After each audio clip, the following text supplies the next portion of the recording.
All right, everybody. Hello and welcome back to the 306 Fantasy Football Podcast. We're here recording episode number 74 for our Wednesday, December 28th drop. And it is week 17 championship weekend.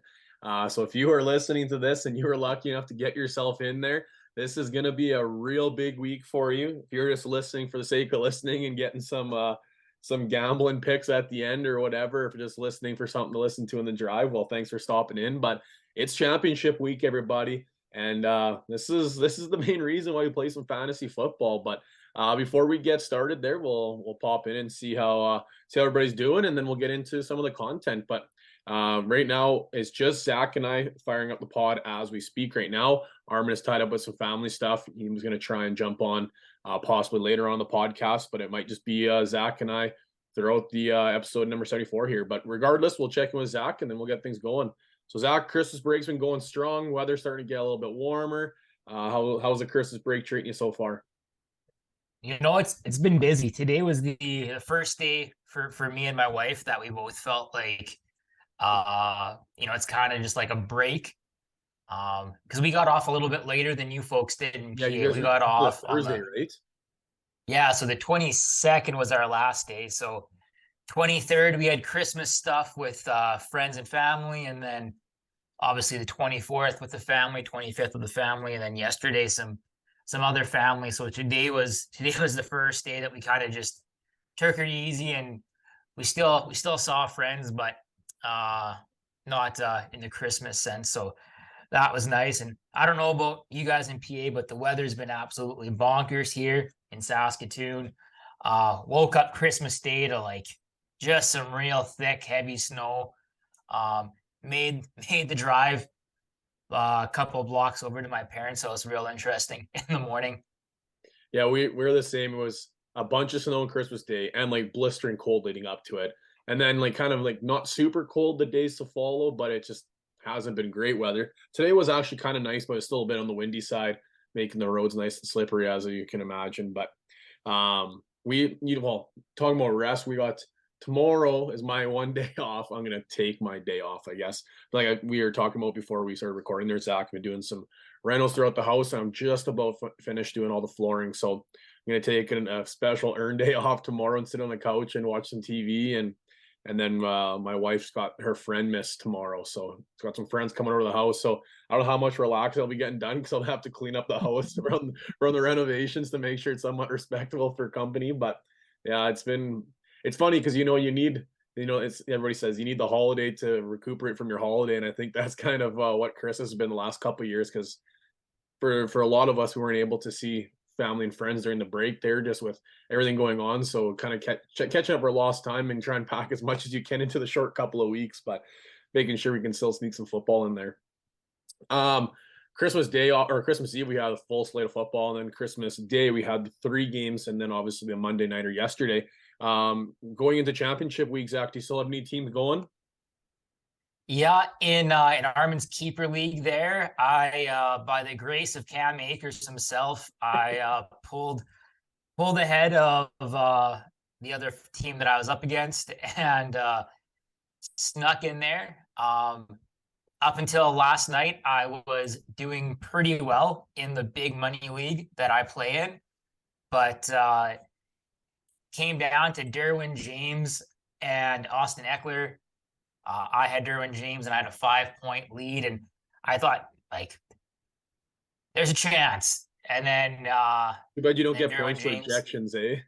no, too bad. Could have went for like a dozen there, and that would have been enough to seal the deal. So Oh man. I couldn't watch the game. I was too nervous. So we just my wife and I watched some Disney Plus and checked in halfway through the movie, and son of a gun, got DQ'd.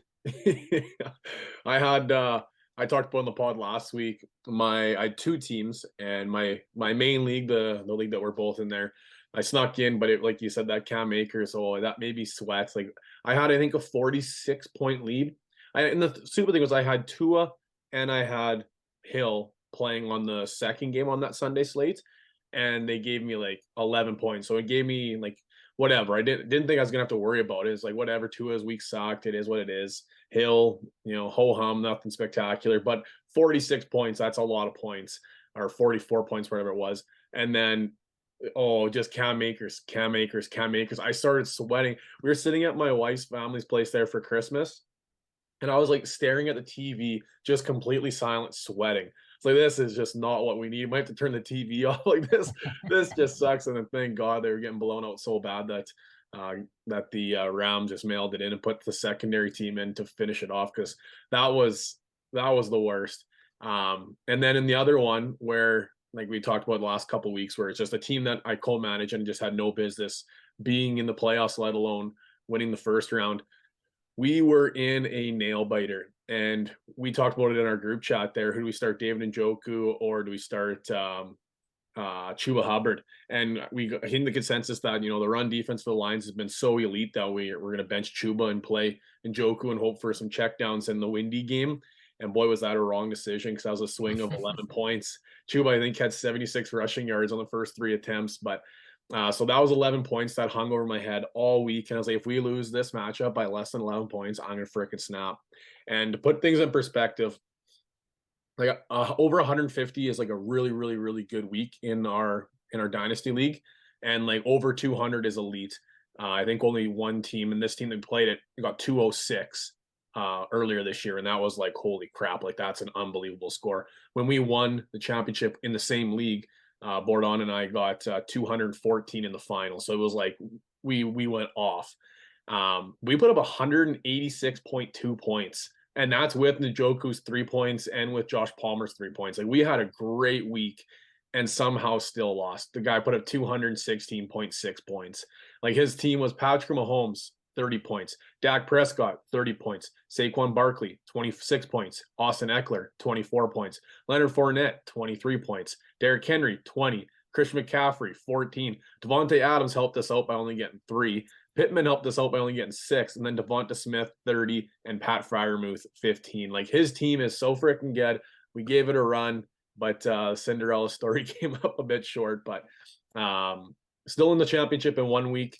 And that's the one where I really, like, I've primed my team up on this rebuild the last couple of years to get things going. I'm trying to get the back-to-back, but playing Drew and, bulletproof fantasy football there, it's going to be a tough matchup. One of those ones where I'm going to be sweating it out all the way through the Monday nighter, because the Monday nighter, I think, is setting up for a fantasy championship matchup for a lot of people. If you're not aware at home, it's going to be Buffalo versus Cincinnati. So a lot of fantasy championships are going to come down the wire to that Monday nighter, but we'll get things going here. Enough about us, I suppose. I mean, we talked about our own fantasy stuff here for the last 5 minutes, but we'll get things going with our 22 fresh quick question of the week. And we're going to get this one kind of in the Christmas spirit and a little bit of a recap of the fantasy season. So Zach came up with this one, and I liked it a lot. We put it into the docket here. So, like a bad holiday gift. So not all the Christmas gifts we get are home runs here. So, like a bad holiday gift, which player are you returning based on the performance they've put out this fantasy season?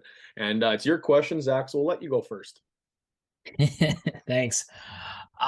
So yeah, all these answers that we came up with are really good, but my answer was Najee Harris. According to Fantasy Pros, he was drafted as RB6 on the year, player 8 overall in half-point leagues. And to this point, he is RB15 on the season, player 56 overall. So still a serviceable player that you're likely starting most weeks, but nowhere close to what you were expecting and nowhere close to what I was expecting. I thought he was primed for a big year. I thought having a rookie quarterback in Pittsburgh with Pickett might necessitate some checkdowns and getting the ball into his hand quickly. But while that has happened, that hasn't happened to the tune that it did last year. So his production has certainly not met the potential that people were drafting for.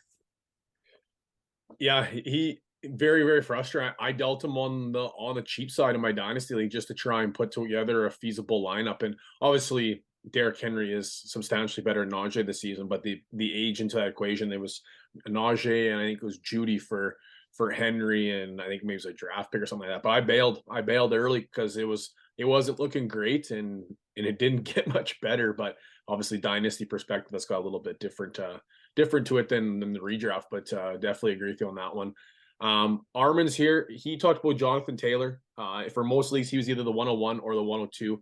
And in that position, you're expecting, league-winning performances. Obviously, if you're ADP the best fantasy football player being drafted, and you got less than that. So there was a couple of weeks where you got that big production, but for the most part, it was very ho-hum, mixtured with some injuries here and there, and then obviously the season ender. So Jonathan Taylor, very similar feel to what Christian McCaffrey put out last season when he was the 101, if not the 102. And then Jonathan Taylor had the huge year, and Christian McCaffrey obviously battled with the injury. So very similar feel to that as it was this year.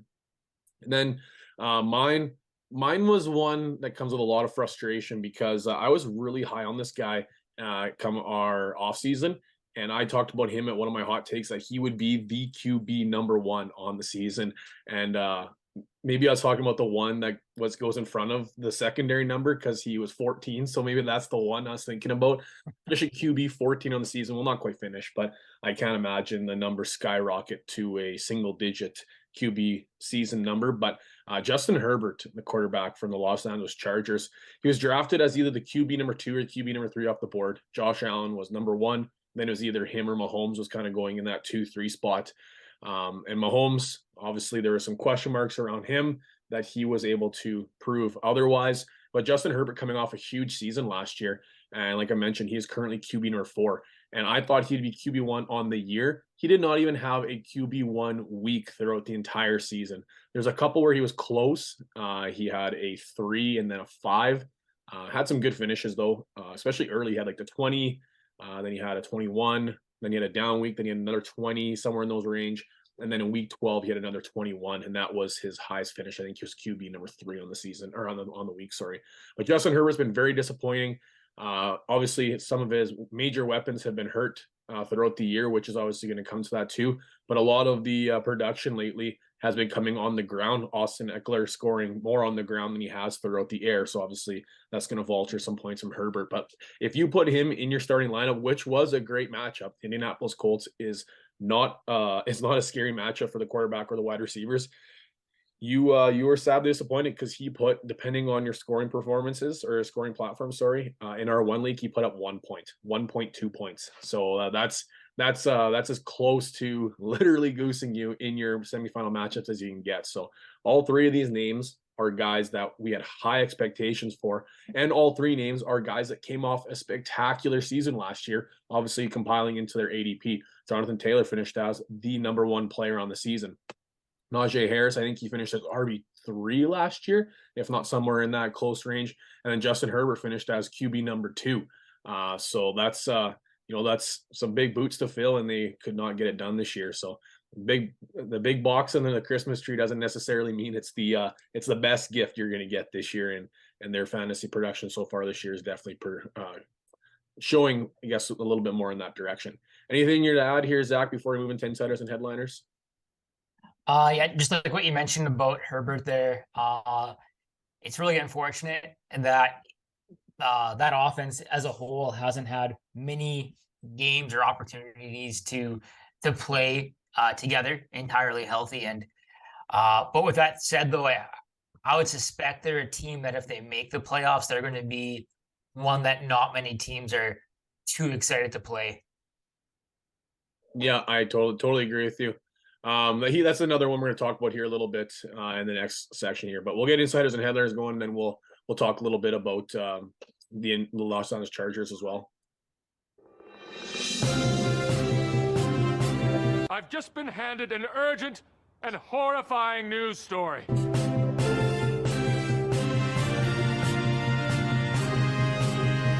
I'm Ron Burgundy. So I think the one we need to talk about first, not only because it's going to impact your fantasy lineups in the championship week, but I think there's a lot of concern for this player, not only as a football player, but as a human being. And that's Tua Tagovailoa. He has had a spectacular season, obviously riding the roller coaster of the ups and downs of his physical and mental capabilities to do with obviously the concussions. He's battled these health issues not only once, not twice, but this is now the third time he's been placed in concussion protocol just this season alone. And a lot of people are watching that game, and he didn't get taken out, but it was like, what the hell happened to Tua? He had a spectacular first half, and then the second half, he couldn't have been worse. And some people were like, well, maybe like, what was going on? What was going on? And then in Twitter, they started circulating the big hit where he smashed the back of his head on the ground again. And a lot of people are speculating, but there's a possibility of where the concussion would have came from that instance. And this is getting scary for Tua. And we can talk about how this can impact fantasy when we talk about Waddle and Hill, and there's obviously going to be a downgrade for those two players come championship week. But I'm more focused on the concerns for Tua. Obviously, the new concussion protocols, it is extremely unlikely that Tua will play this week against the New England Patriots. But what do you think Miami or Tua's agent are going to do about this? Because for obviously Zach, you and I are football coaches, that this wouldn't fly for us on our roster, but NFL is a little bit different. But what's your take here with Tua as he progresses through his protocol number 3? Yeah, it's completely bewildering. Like they're supposed to be independent spotters, observing every game, and to see it happen not once but twice to Tua, where it's seemingly clear that he took a very big shot and that something may be up, and then he not only finishes the half, but he finishes the game, and then only after the game is it revealed that he's dealing with a concussion. So it is curious that it keeps happening to him. And like you mentioned, I think it does put in his future and the rest of his career possibly in question. At what point do you put, the next 50, 60 years of your life ahead of the next 10 years of your career? So probably not an easy decision for him or for his family to make, let alone the Miami Dolphins. Yeah, and you could talk about it from a football side, a team that's on the precipice of making playoffs, a team that's been a lot of fun to watch. But I think you made the best comment there, Zach. Like there's more to life than football. And it's easy for us to say this as outsiders sitting in here, people that obviously really enjoy football, enjoy playing football, we enjoy coaching football, and obviously enjoy fantasy football. So we're big time fantasy or big time football enthusiasts here. But when you're the person and you've been, practicing and training and playing your entire life, to be able to say, do I want to be able to have kids and grandkids and live a fulfilled life after, or do I want to keep doing this thing that I've been doing for my entire life? And that's a hard thing to decide. And we've seen the first big one where it was really like, it was really eye-opening was obviously Andrew Luck, where he just walked away from the game, and it was like, well, holy crap, like Andrew Luck is walking away, and he made those comments that the rest of my life is more important than football. And I think you hit the nail on the head there, Zach, that's going to be a tough decision for him and his family to make, because is the rest of your life more important than football? And as us outsiders coming in, it's easy for us to say, but until you're put into that position, I still play senior lacrosse with 2 bad knees, and it's just like I just keep going. It's just because I love it, and that's just like borderline rec sport at that point. But if I was playing professional sport, it'd be hard to walk away, especially when you're capable of doing it. But it's there's more to life than football, that's for sure. The next one here, this is going to be a conundrum, and I put in here Jordan's conundrum, but this is going to be a conundrum for I think a lot of fantasy managers out there, and that's the Derrick Henry. I think they're calling it a hip issue. He did not practice, and they play the Thursday nighter. So adding to this that Derrick Henry has a lingering injury, a short week, and a Thursday night matchup against the Dallas Cowboys, which is not a great matchup. This week literally means nothing to Tennessee Titans. This one, I don't know if you're aware of this, Zach, but they could win or they could lose, and all that matters is week 18 versus the Jaguars. Both teams can win this week 17. Both teams can lose this week 17, and it doesn't matter because whoever wins week 18 between Tennessee and Jacksonville is going to win the division, which sounds super funny to say out loud, but it's true. So now as we're talking about that, as the Tennessee Titans, would you not want to give Derrick Henry rest if he's battling with this hip injury, and then have him going balls to the wall against Jacksonville in a matchup that you need him to win that you win the division, make the playoffs? So that being said, hopefully they make a decision, they just outright sit him. But if they don't sit him, how do you sit Derrick Henry? Like, you got to like let's talk about some names. Obviously, the smart play would be to sit him with all these things lingering. But then if Derrick Henry's on your bench and he puts up 30 and you lose your championship week, like you may never play fantasy football again. That's a tough one to bounce back on. So like, what would be some names that you would like, where you would tip the line, where you'd be willing to try and milk Derrick Henry for some points? So let me just get this straight. So what are the names of the players that I would be willing to take that risk on? So Right? okay, so Joe Mixon, would you rather play Joe Mixon in the Monday nighter or try and play Derrick Henry in a tough matchup? Well, if I have that luxury, I would just take Joe Mixon, feeling pretty good that he's going to play the full game, Yeah. right? What about like Um, Andre Stevenson versus who do they? Oh, they've got Miami this week. they got Miami. 2 weeks ago, I would have said you got to go Ramondre, but this week, and that was a tough one for him. I think, like, again, though, like Ramondre has shown that he's quite capable, so you probably roll the dice on Ramondre too. This question kind of got me thinking. On Twitter, I think it was yesterday, a pretty common sentiment that I saw across gambling Twitter was, I think, FanDuel or DraftKings had a contest, and Devin Booker only played like 4 minutes, I think, after he said he was good to go to the media and on social media. He said, "Yeah, I'm good to go." Ended up only playing 4 minutes and got taken out after that and didn't go back in. Um, so there could be a situation like that too with Henry, where maybe he is good to go pregame and tests everything out, but then one early hit and then he's out. Like, Yeah, maybe Keenan not Allen did injured that. out, but Keenan Allen did that to guys, and was it semifinals 3 years ago, 2 years ago, where he's coming off the injuries, like, yeah, play me, I'm ready to go. He's out warm ups, ripping around, and he played one snap, and that was it. Like, you don't want that's a tough. And it's Thursday night, or like Tilt Thursday is a real thing where you can like. There's some big names, like I'm starting Dak and starting CD in that matchup, so it could be like I could be behind the eight ball big time, or I could be laughing.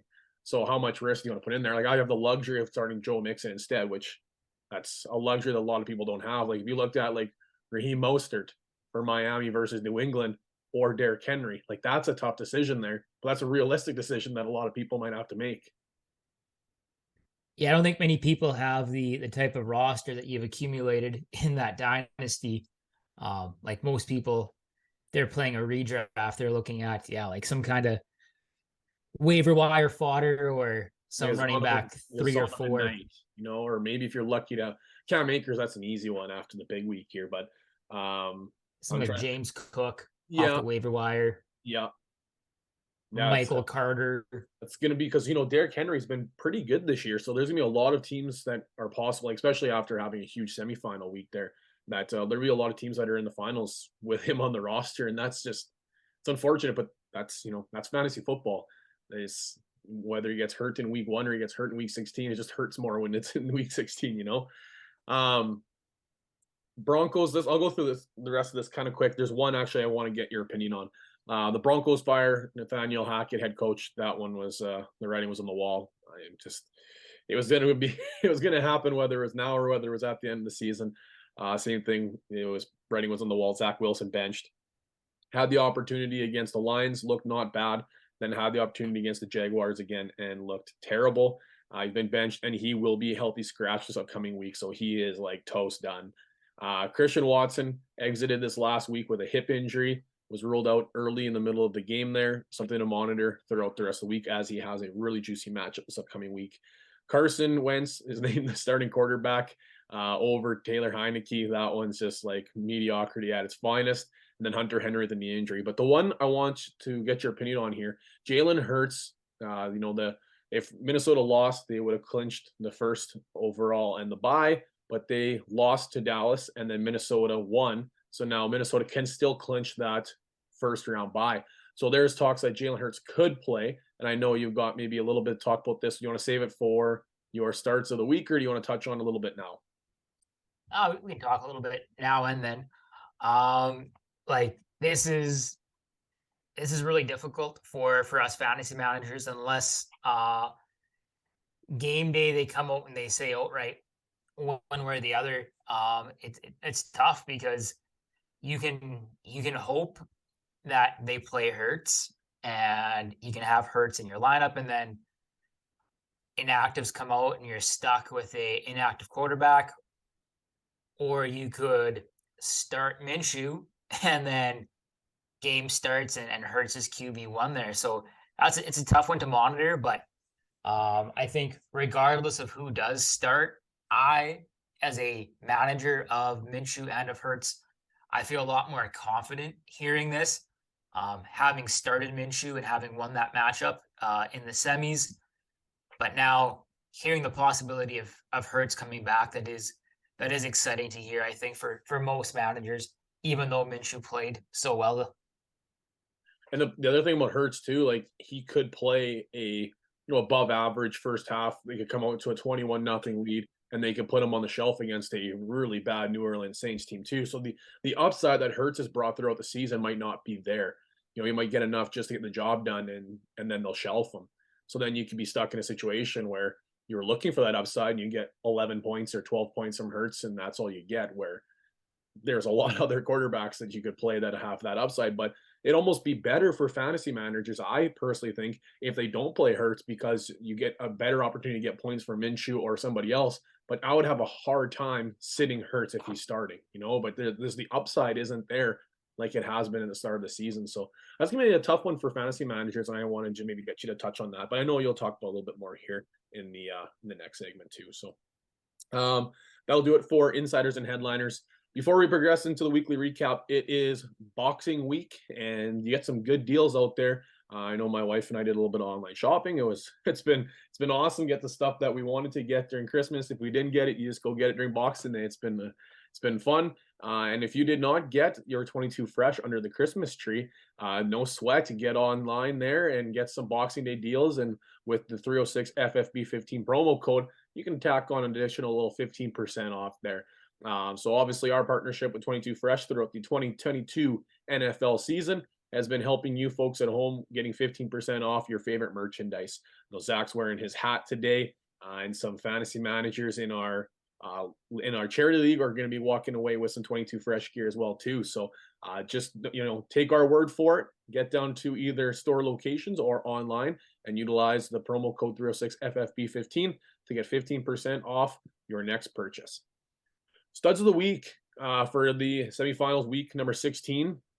I'll do Armin's here, as you kind of mentioned a little bit there, Zach, already. Cam Akers really had a big boom week, and we talked about Armin, which was not in any sort of major fantasy weeks other than just playing for an additional first-round pick.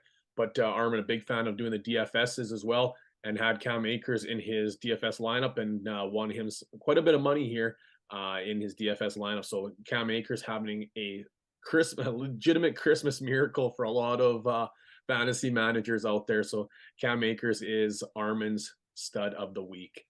Zach, this one burnt me in my big matchup there, but I'll let you talk about him. Just reading here what Armin wrote got me chuckling. Yeah, DeVonta Smith, that was dynamite.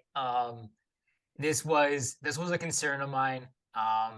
Relying on Smith with Hurts out, not knowing all too much what to expect from Minshew, especially with Minshew missing a practice last week. But I was pleasantly surprised with DeVonta Smith going for 8 for 12, 113 yards and 2 touchdowns, good for 27.3 half-point PPR points. This is certainly a player that has really risen into the ranks of the better young receivers. I think at the start of the year, a lot of people, myself included, would have said that Jalen Waddle was the better of the two, but now over the past month or so, it's really coming into focus that maybe there isn't a clear-cut answer. Well, which one's better? Maybe the answer is they're both really good in their own right. So exciting times for the young receiver. Especially with that, so you talk about that Minshew, like the connection Smith had with Minshew almost surpassed the connection that Hurts had, because Hurts spreads the ball around a little bit more, but Minshew was pretty dialed in with Smith. So for Smith owners, sorry, try that again. with DeVonta Smith, managers out there, they're almost hoping that Minshew is going to be starting quarterback because that connection was pretty sweet. I was watching that one during Christmas or Christmas Eve. Sorry, it was just like another pass, another Smith reception, another Smith target, another touchdown for Smith. It was just mind-boggling, like frustrating for me that no longer has Smith shares and was playing against him. But that connection was pretty sweet. So hopefully, it's for if you own him in your leagues and you're playing the championship matchups, hopefully you can continue to rely on him, put up some big numbers because he's been stepping up. I was actually looking at his numbers, and he started off with that 0 against the Lions, and everybody's thinking like, what the heck's going on here? And then 11 against the Vikings. Then he had a couple big weeks with some mediocre weeks, but it's been pedal to the metal here since week 13. He's got 19 points, 15 points, 15 points, and 27 points. So he's been stepping it up here down the stretch, which is all you can ask for your fantasy playoffs. My stud of the week isn't necessarily the biggest producer of the week. I think he finished as, let me check, the number 15 player on the week. Number 19 on the week. So it's not necessarily the biggest producer, but it is still a great week. And I wanted to highlight James Conner, 21.5 points, 15 carries, 79 yards, a touchdown. And that touchdown run was really nice. And then had 8 targets, 7 receptions for 41 yards and no touchdowns. So if you watch that game, that line would surprise you because it was painful watching that Arizona versus Tampa Bay game. And James Conner just carried the load, and he's been the workhorse for that team all season. He had a rocky start, but he's been so consistent down the stretch here, and he's just been like putting up numbers. And like I mentioned with DeVonta Smith, that's all you can ask for is just putting up these numbers. And here's James Conner's stat lines since week 12. So week 13 bye, but week 12 you put up 20 points. Even going back to week 10, how about that? 22 points and then 11 points, which is like kind of ho-hum, whatever. But then he put up 20 points by week, 20 points, 17 points, and then this past week, 21.5 points. Like he's just been so consistent on a team that is just no good. They've mailed it in. Their season's been over for a while, and they're just trying to get out of the year. And James Conner is just carrying the load. So if you had him, it was a rocky start for you in the beginning there, but he's been paying off in a big way. So I've been very, very happy with James Conner's performance the last couple of weeks. And even though he was only the RB6, RB5, regardless, he was the overall 19th finisher on the week as a fantasy producer. I think he was RB4 or 5. It is still a great week for a team that is that bad. Like if you watch the game, there's no way you would think that somebody got 21 points other than Leonard Fournette getting 18 targets or whatever stupid he got from Tom Brady. So my stud of the week is going to go to James Conner. Now transitioning to the not so great. Armin talked about Mark Andrews. He's been finding himself in this section, unfortunately, a lot more than he's found himself in the said above. But Mark Andrews, for a lot of the similar reasons we talked about him the last couple of weeks, the quarterback carousel just has not been helping him out in any sort of fashion. But who do you got here for this one, Zach? So I said Aaron Jones. It seems that over the last couple of weeks, he's been playing maybe a little hurt, a little injured, but then went out a little bit in this game, got stuck behind AJ Dillon, and he put up a very, very poor 4.4 fantasy points, 6 attempts for 25 yards and 2 for 2 for 9 yards through the air. So this is a guy that maybe hasn't been quite as good on the year as he has been, but he's certainly somebody that if you were playing in the semis, you had him, you likely played him. So this is that kind of game that may have cost a few managers games. Very similar to the player that you're going to mention, similar to maybe DeAndre Hopkins, Ramondre Stevenson, Stephon Diggs, all guys that could have found themselves in this same spot here as duds on the week, guys that certainly would have cost their managers some championships, I think, some trips to the championship, I think. Yeah, and like you kind of segue into mine there, Zach. Mine has been doing the opposite of the guys we previously mentioned, where you're turning it on and you're getting hot at the right time. Those couple of weeks leading up to playoffs, and you just get comfortable putting in their lineup, and they just keep producing. And Devontae Adams has done the exact opposite of that. Week 12 or so was kind of where things started kind of Well, I shouldn't say that. Week 8, he had a terrible week. That was, I think, the week he ended up pushing the cameraman or whatever. But then he came back with a 32-point week, 23, 30, 10, 33. Awesome. Then week 14 is your last week before the fantasy playoffs. He gets 8.6. Okay. It's not bad. Didn't sink you, but it's not great either. Then for week 1 of playoffs, week 15, he gets 4.8 points against the Patriots. Okay, not great. If you survive that, hopefully you got yourself in the semifinals and you can shake it off. And then against the Steelers, he gets you 2.5 points, 2 receptions on 9 targets. That's back-to-back weeks with 9 targets and minimal receptions, which is just incredibly frustrating. And then 15 yards to boot this past week. So 2.5 points from Davante Adams is just not going to get it done. And I'm stupidly going to just put him right back in my lineup against the 49ers. I'm trying to find a way not to do it, but it's one of those ones where it's a big name, and how do you sit him? Like, I have guys like Terry McLaurin. Maybe if it was Taylor Heineke, I could be convinced. But now with Carson Wentz, that connection that we saw at the start of the year just wasn't there. Deontay Johnson, not the ideal situation. Like I'm having a hard time trying to figure out how to get him out of my lineup. But looking at the last 3 weeks, the proof's in the pudding. Other than the fact he's got, 26 targets in the last 3 weeks. Like, what more could you ask for other than 8.6, 4.8, and 2.5?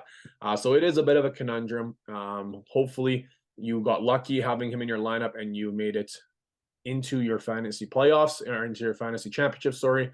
But this is one that is going to hurt if you put him in your lineup for a 4th straight week and he puts up yet another dud. Yeah, anyways, we'll continue on here into our weekly preview, and we're into the week 17 weekly preview. And this is where the toughs, like we mentioned, some tough ones already with some big names. And we got some big discussions to have here and some big recommendations. Last week, I had a couple of guys actually text me, "Hey, who's that Richie James that you recommended? Like, where's that come from?" I was like, just trust me, guys. Just trust me. Richie James is going to have a good week. And they're like, "Well, who does he even play for?" I was like, "Well, he plays for the Giants." So like that's how gutsy we got last week.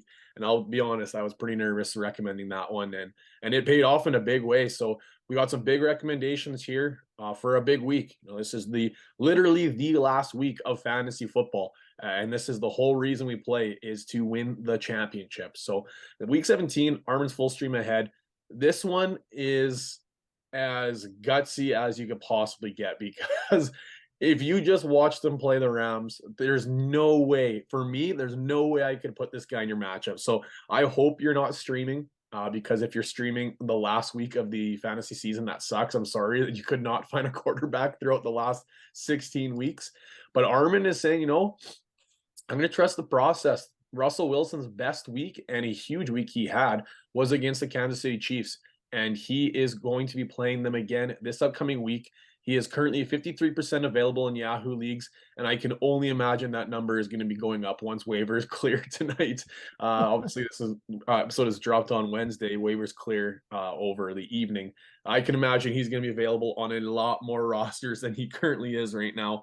But if you really want to roll the dice for the upside that he had against KC, the matchups there again, then you can plug and play him. But that's a tough recommendation right there. Going into starts to sits, this one could also categorize, I guess, under the stream of the week. Maybe you want to talk about yours there, Zach. Yeah, so we mentioned this earlier, and somebody that I am going to likely start this week unless news changes is Gardner Minshew against the New Orleans Saints. New Orleans boasts a middle of the pack pass defense, which is good news for Gardner, not going against a premier defense. But I think really here it's not so much what Gardner can do for you, it's what you can do for Gardner, in the sense that Smith, Brown, Goddard, all the pass catchers in Philly are coming back into full health, and Minshew can move the ball with a full stable of weapons, and that's something that I am looking to hopefully win me some money this week in the championship round. It was nice that you've seen it now. Like, there were so many people are like, can you trust Gardner Minshew in your semifinal matchup? And the answer is yes. Like, he looked really good. I think for obviously a lot of the reasons you mentioned, Zach. You can put him in your lineup and you can see a lot of success, especially that Dallas matchup's a tough one. Like, that is not an easy matchup, and he looked like a veteran. It's funny, you see lots of times down the stretch where these secondary backup or whatever quarterbacks come in late in the season, whether it be for benchings or injuries or whatever, and they play well, and then they play themselves into a possible starting quarterback position on another team the upcoming year. Most recently was he played for Vegas last year, and oh my goodness, he's with Atlanta. Name is escaping me. Mariota, right? He came in and late the season when Derek Carr was kind of banged up there during that little stretch. He also had his own little packages where he scrambled a little bit and then found himself to be a starting quarterback on an NFL team. I imagine if Minshew produces again in another matchup where they need to win, then Minshew might find himself in a starting quarterback position next season as well. Armin is recommending Travis Etienne. A couple of down weeks from Etienne here, but this Houston matchup is really, really juicy. We've seen nothing but RBs produce against Houston. They're one of the worst run defenses in the NFL. But Houston has been putting up a pretty good fight the last couple of weeks, obviously getting two really big scares to two big teams and then actually beating another good football team this past week. So Houston's looking a little bit better. They're still not great against the run. So hoping that Jacksonville will be able to capitalize this and ETN will have a bounce back week in your championship matchups. My recommendation is kind of one of those ones where it's like, if this happens, then go here. If this doesn't happen, then stay here kind of thing. And I'm targeting that Minnesota matchup once again. They are one of, I think they are actually the worst. If they're not the worst, they're the second worst. I think they're tied now. But the worst secondary in the NFL and give up the most fantasy points to wide receivers in the NFL and in fantasy football. So I'm going to be targeting Christian Watson or Romeo Doubs. So more than likely, Christian Watson is going to be missing time with the hip injury. Romeo Doubs has just returned from his own injuries and kind of got sprinkled in a little bit last week with Christian Watson exiting with that said hip injury. But this matchup is super juicy, and the Green Bay Packers need to win. If they lose, they are eliminated from the playoffs. So they are going to do everything they can to try and win and try and stay in contention. So if Christian Watson is available, I would be looking to put him in my lineup, no problem, even after a down week and an early exit. I do think he does not play. And if he does not play, my recommendation is going to be Romeo Doubs. He had a lot of hype around him early in the season. He looked to be the wide receiver to step into that role of the two rookies.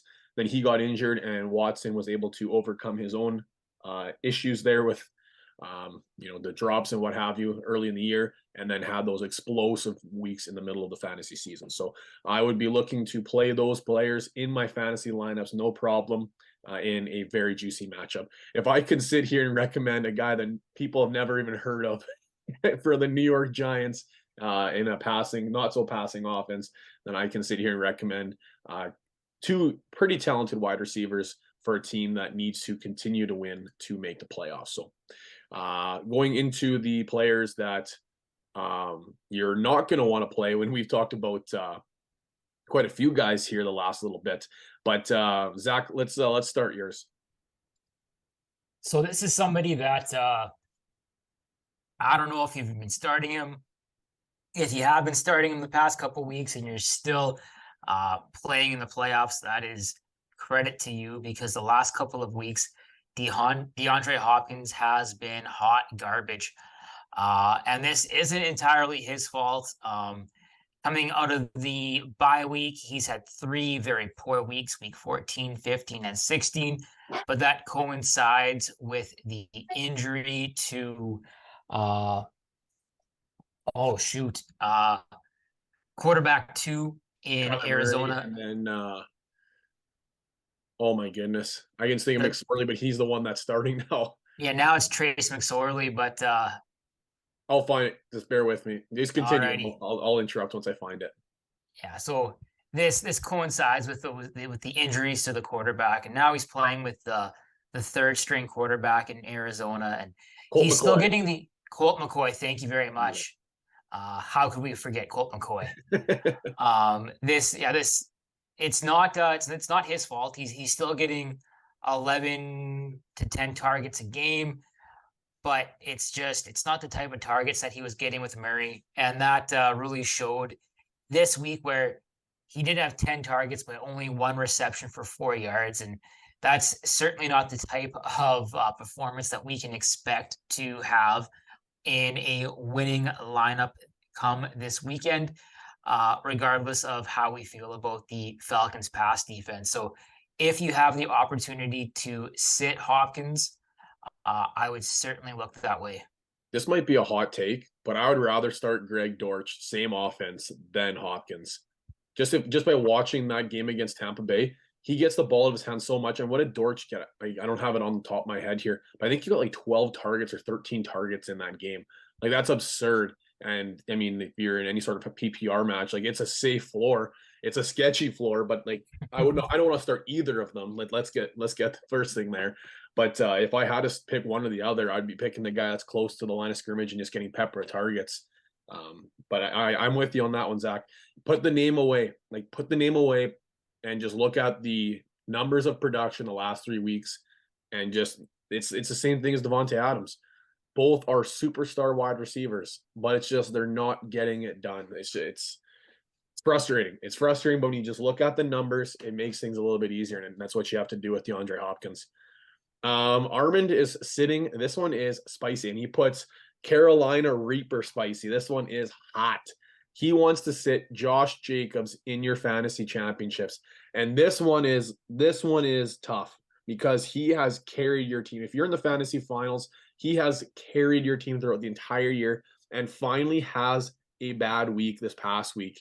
And now Armand is wanting to sit him against a difficult San Francisco matchup. Now, I don't know if I'd go as far to say as to sit him or just expect a downgrade in performance, but the Vegas offense does not look good. And obviously Josh Jacobs being a part of that offense is a product, or is a part of the product, I guess. If Jacobs does well, the offense moves. If Jacobs doesn't do well, the offense doesn't move. So this is going to be a tough matchup for Josh Jacobs.